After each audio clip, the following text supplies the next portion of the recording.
যতটুকু সম্ভব পারবেন ভালো হওয়ার চেষ্টা করবেন, সুন্দরভাবে রাখবেন। যতটুকু সৎসাধ্য অনুসারে আপনি কমপক্ষে 3 দিন ভিতরে ভালো করার চেষ্টা করবেন। এরপর আপনি যেভাবে খান সেভাবে খাওয়াবেন মোটামুটি। থাকা আর কি, কিন্তু মানুষের থাকার সময় নেই, বিভিন্ন মানুষ বিভিন্ন কাজে ব্যস্ত।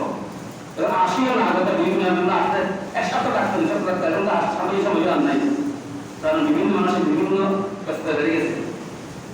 তাহলে উনি বলছেন মেহমানদেরকে ইজ্জত করা, প্রতিবেশীকে কষ্ট না দেওয়া। আপনার কারণে আপনার প্রতিবেশী কষ্ট পাচ্ছে, এটা করবেন না। এবারে অনর্থক কথাবার্তা থেকে ওই বলছি আর বলছি, তার মানে উনি বলছেন আমাকে আল্লাহ তাআলা এত বড় করেছেন, এত সম্মান দিয়েছেন, এগুলো একমাত্র আমি এইগুলো করার কারণে, মানে আমি এই পন্থায় চলার কারণে, আমি এই আমলগুলো করার কারণে আল্লাহ তাআলা আমাকে এই সম্মান মর্যাদা দিয়েছেন। আল্লাহ যেন আমাদের প্রত্যেককে এই কোরআন সুন্নাহ থেকে আমল করে নিজের জীবনকে প্রতিপালিত করার তৌফিক দেন, বলুন আমিন। বিশেষ করে আপনারা নামাজ ছাড়বেন না। এখন আমি বলছি না আপনার আপনি আমার পিছনে নামাজ পড়ে, বলছি না। নামাজের বক্ত যেখানে হয়, যে মসজিদে হয়, আপনি দেখে চিন্তা ভাবনা করে ইমাম আকীদা ঠিক দেখে ভালো লাগে, আপনি সেখানে আপনি নামাজ পড়বেন। নামাজ আগে, এই জন্য নামাজ ছাড়া কোনো শান্তি পাবেন না। যে 100% সত্য, 100%। আমি যতই শান্তি দোকান দিতে হবে, নামাজ ছাড়া শান্তি আসবে না। কেন? শান্তি দেওয়ার মালিককে আল্লাহ। তো আপনার সাথে আল্লাহর সাথে সম্পর্ক না থাকলে আপনি কি শান্তি পাবেন? আশা করা যায় না।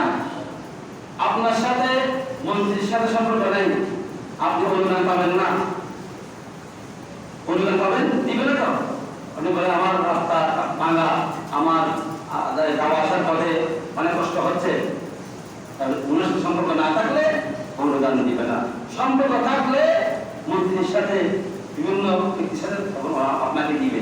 যদি দুনিয়াকে আসবে, দুনিয়াকে নিয়ে বলছি, আল্লাহর সাথে সম্পর্ক না থাকে তাহলে আপনি কোনোদিন আল্লাহ থেকে শান্তি আশা করতে পারবেন না।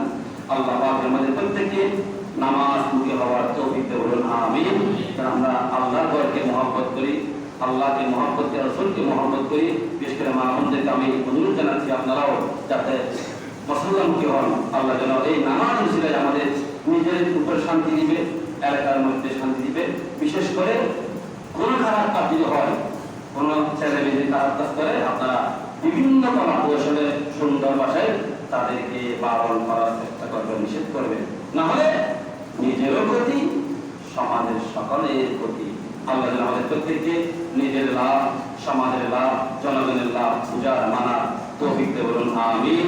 ওয়া আখিরু দাওয়ানা আলহামদুলিল্লাহি রাব্বিল আলামিন।